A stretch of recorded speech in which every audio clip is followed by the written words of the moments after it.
Pourquoi faire des études d'histoire de l'art en 2021? Qu'est-ce que c'est que l'histoire de l'art? À quoi ça sert? Et la célèbre, c'est pour faire quoi plus tard? Ces questions, je les ai gérées comme j'ai pu durant tout mon cursus en histoire de l'art, et bizarrement, même quand j'ai commencé à enseigner, à publier dans des revues scientifiques et puis à faire des conférences, on a continué de me les poser comme si finalement c'était pas vraiment un métier. Alors si vous vous apprêtez à vous lancer dans ce type d'études, ou si votre enfant envisage de faire ces études, ou même si vous êtes déjà dans ce cursus et que vous vous interrogez, vous doutez un petit peu de ce qui peut advenir et vous posez des questions sur les débouchés, sachez que c'est tout à fait normal d'avoir peur de ce type de choix. Alors dans cette vidéo, j'aimerais aborder le sujet point par point et puis partager mon expérience d'ex-étudiante en histoire de l'art et puis également partager mon expérience d'enseignante en histoire de l'art puisque j'ai enseigné cette discipline durant 5 ans à l'université.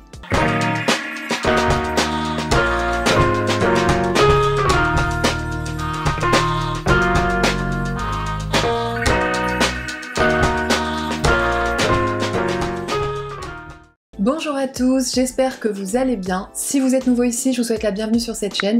Aujourd'hui, on va aborder la question des études d'histoire de l'art. Donc pourquoi faire des études d'histoire de l'art en 2021? À quoi bon? À quoi ça peut servir? Comment ça peut se dérouler? Et sachez que je vais consacrer une série de vidéos à ce sujet puisque je pense qu'il y a beaucoup d'étudiants qui sont en histoire de l'art ou dans des cursus aussi en sciences humaines et sociales et que c'est pas forcément facile à vivre au quotidien. Alors tout d'abord, l'histoire de l'art, qu'est-ce que c'est? Rapidement, c'est une discipline qui s'inscrit dans les sciences humaines et sociales, donc si vous souhaitez étudier l'histoire de l'art, il va vous falloir des qualités littéraires autant que scientifiques. Donc, il ne va pas s'agir de simplement décrire des œuvres, parler des couleurs et des formes dans l'œuvre, mais il va vraiment falloir à un moment donné replacer cette œuvre dans l'histoire et donc avoir des notions sérieuses sur tout ce qui est l'histoire idéologique, histoire anthropologique, histoire sociale, histoire économique, afin de comprendre les enjeux d'une œuvre dans son contexte. Donc à quoi ça sert? Eh bien tout simplement à compléter notre savoir sur l'évolution humaine et sur le rapport qu'entretient l'humain à la création.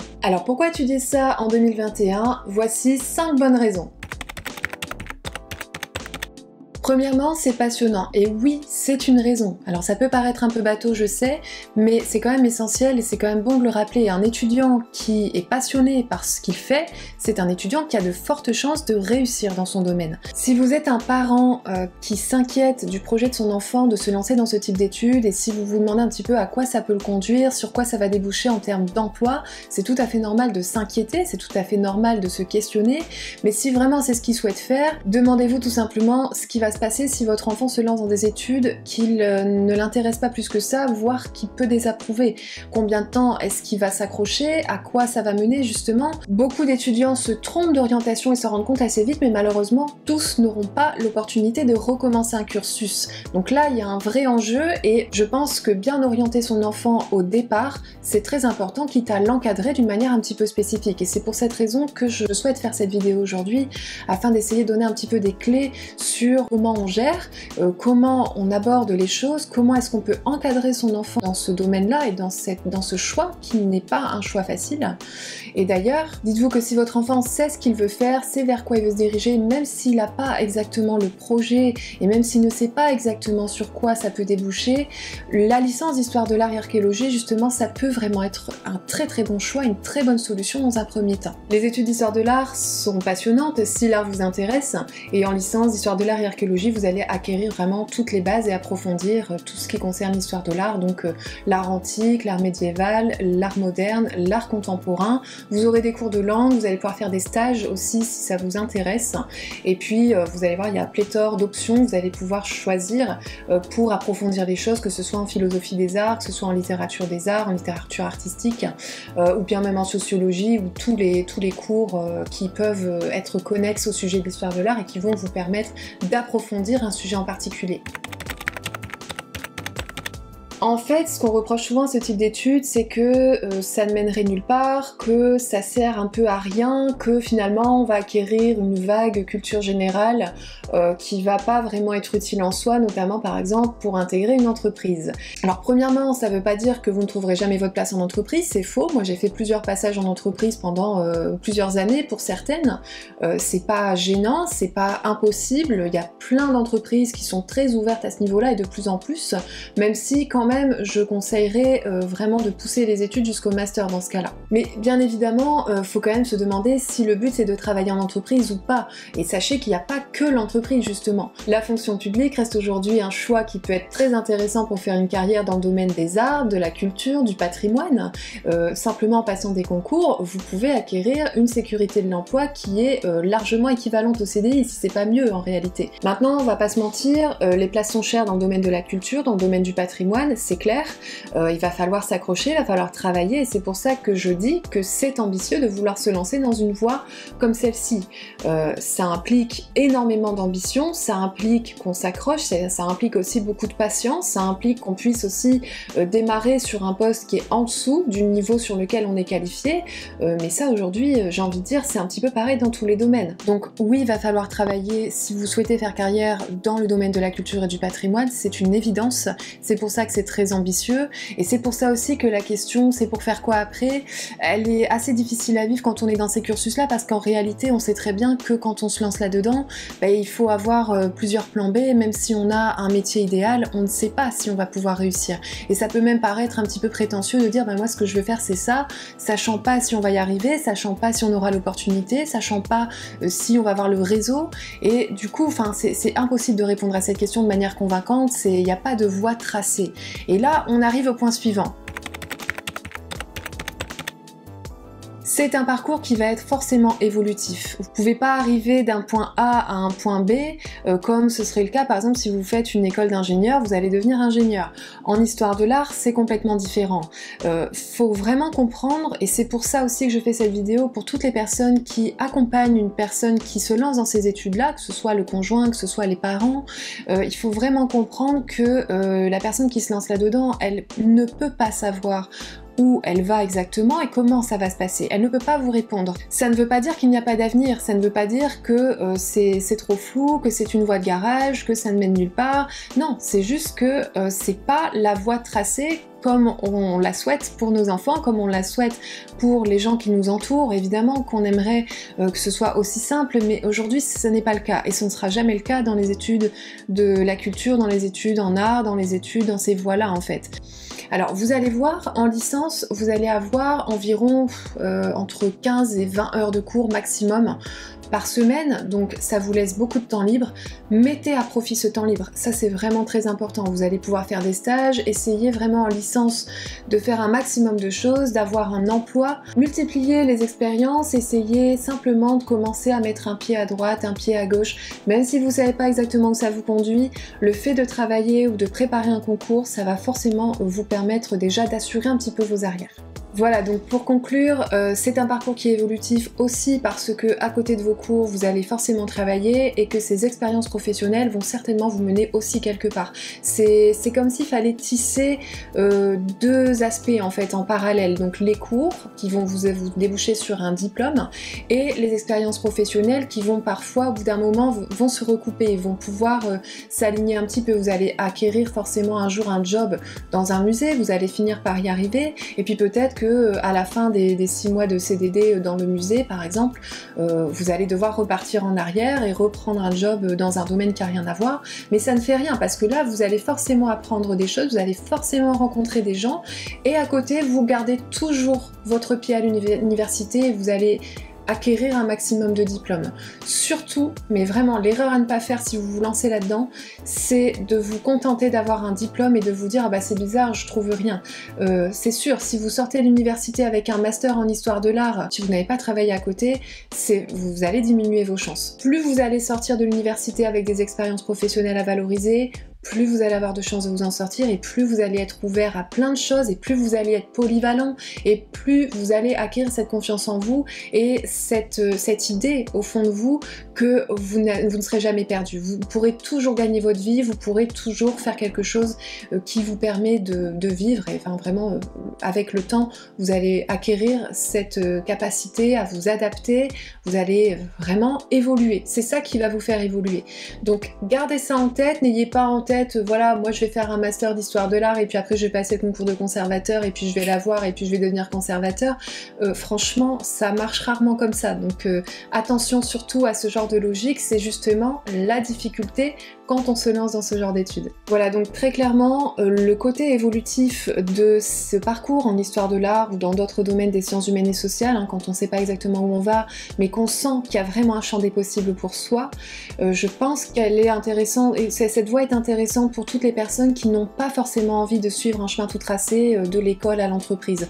Ça, c'est évident. L'intérêt, c'est que vous allez pouvoir toujours bifurquer en fait. Vous allez démarrer par exemple par une licence en histoire de l'art et archéologie, et puis dans mon cas par exemple, quand je me suis inscrite en première année de master, j'ai envisagé de passer des concours de l'enseignement, donc sachant qu'il n'y a pas de CAPES ou d'agrégation d'histoire de l'art, j'envisageais le CAPES d'histoire, et du coup je me suis dit je vais compléter ces connaissances par une licence d'histoire. Donc l'intérêt, c'est que j'ai pu m'inscrire directement en licence 3 et ne pas recommencer une licence d'histoire. Donc ça déjà c'est intéressant.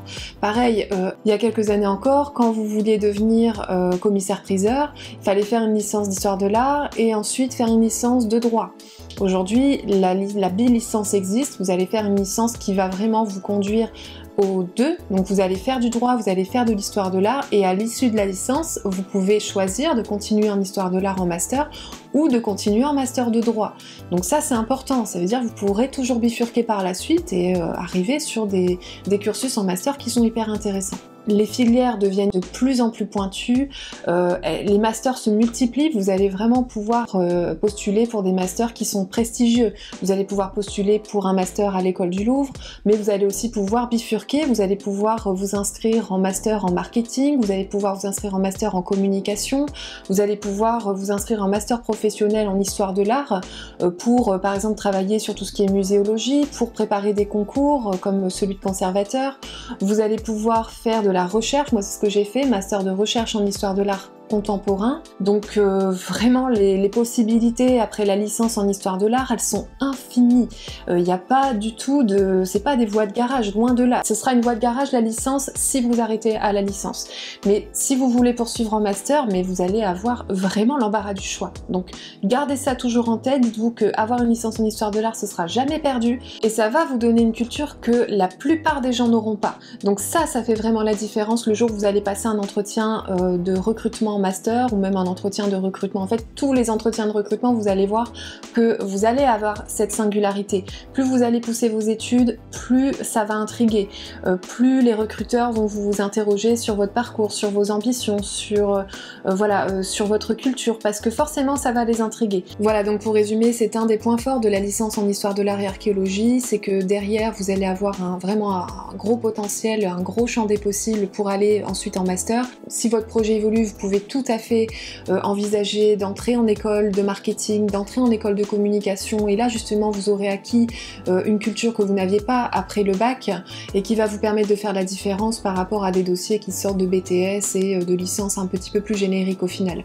Et là je peux vous dire que les étudiants vont être en difficulté sur les questions de culture générale et qui vont être en difficulté dès lors qu'il va falloir analyser des questions, poser des problématiques, structurer ses idées. Tout ça vous allez l'acquérir en licence, et ça va vraiment faire une différence quand vous allez entrer en master. Les places sont chères, oui, mais il y a aussi très peu de candidats à la fin. Surtout, gardez en tête que vous êtes parti sur une voie qui va attirer pas mal de monde pendant quelques temps. Moi, quand je suis arrivée en licence, il y avait à peu près 500-600 étudiants. Quand je suis arrivée en master, on était 13, en master 2, on était 6. Et aujourd'hui, je suis la seule de cette promo-là à avoir obtenu un doctorat. Et je ne suis même pas en train de passer des concours pour devenir conservatrice, je ne suis pas en train de postuler pour devenir enseignant-chercheur, j'ai décidé de me tourner vers l'entreprise. Donc c'est vrai qu'il y aura peu de place, mais il n'y aura pas plus de candidats qu'ailleurs pour un seul poste en fait. Il y a peu de postes qui vont s'ouvrir, mais il y a peu de candidats qui vont postuler, contrairement à des postes de manager ou des postes je sais pas quoi en entreprise, où là il y aura plusieurs centaines de candidats à chaque fois. Donc franchement pour moi c'est pas forcément rédhibitoire. Dites-vous que forcément vous allez devoir pousser les études, vous allez devoir aller plus loin, vous allez peut-être devoir faire un deuxième master parce que les opportunités de travail vont pas arriver tout de suite à la fin du premier, parce que vous allez avoir besoin encore de temps pour acquérir une certaine maturité professionnelle, parce que on va vous demander plus de choses qu'aux autres, parce que oui, c'est vrai que vous allez avoir un parcours qui va être plus difficile à valoriser pour des recruteurs de certains endroits et que vous allez vous retrouver en concurrence avec des personnes qui auront autant de diplômes que vous. C'est pour ça qu'il faut vous démarquer en travaillant à côté, en multipliant les expériences professionnelles, en allant chercher toutes les opportunités de stage. Mais gardez en tête que de toute façon, en ayant choisi cette voie-là, vous êtes parti pour avoir un parcours qui va être atypique et ce parcours atypique va être essentiel le jour où vous allez vouloir postuler sur des postes un petit peu transversaux et c'est ça qui va faire la différence par rapport à des personnes qui auront des parcours beaucoup plus classiques et finalement les personnes qui auront fait ces parcours plus classiques vont elles avoir beaucoup plus de mal à aller se mettre sur des postes plus transversaux, des postes qui sont justement à différents carrefours et ça se multiplie aujourd'hui. On a rarement un poste qui correspond exactement à ce qu'on a fait à l'école. Donc dites-vous que tout ce que vous allez faire va vous servir et que de toute façon vous allez avoir une singularité, vous allez avoir quelque chose en plus, quelque chose d'autre par rapport à la masse de candidats. Dites-vous aussi que les entreprises cherchent de plus en plus des candidats qui ont quelque chose en plus, donc n'hésitez pas, n'ayez pas peur de ce genre de parcours, c'est ça qui va vous conférer une différence par rapport à la masse des autres candidats. Accrochez-vous, bon courage, n'hésitez pas à me solliciter si je peux faire quoi que ce soit pour vous. J'ai prévu de faire une série de vidéos sur ce sujet et donc d'essayer vraiment d'aider un maximum de personnes qui sont dans cette situation, qui seraient parties dans des études qu'on appelle voie de garage, parce que vraiment il est temps qu'on commence un petit peu à s'entraider, à communiquer sur ça, parce que c'est hyper important que les gens et l'entourage comprennent de mieux en mieux ce qui est en train de se faire et comment c'est en train de se faire. Donc je vais faire une petite série de vidéos sur ce type d'études et sur les voies qui sont possibles et qui j'espère pourront apporter un maximum de clés pour toutes ces personnes qui sont lancées là-dedans ou qui accompagnent ces personnes-là. En attendant, je vous souhaite vraiment bon courage, gardez confiance en vous, gardez confiance en l'avenir. Je vous souhaite plein de réussite, je vous envoie toutes mes énergies positives et je vous dis à très bientôt pour une nouvelle vidéo. Salut!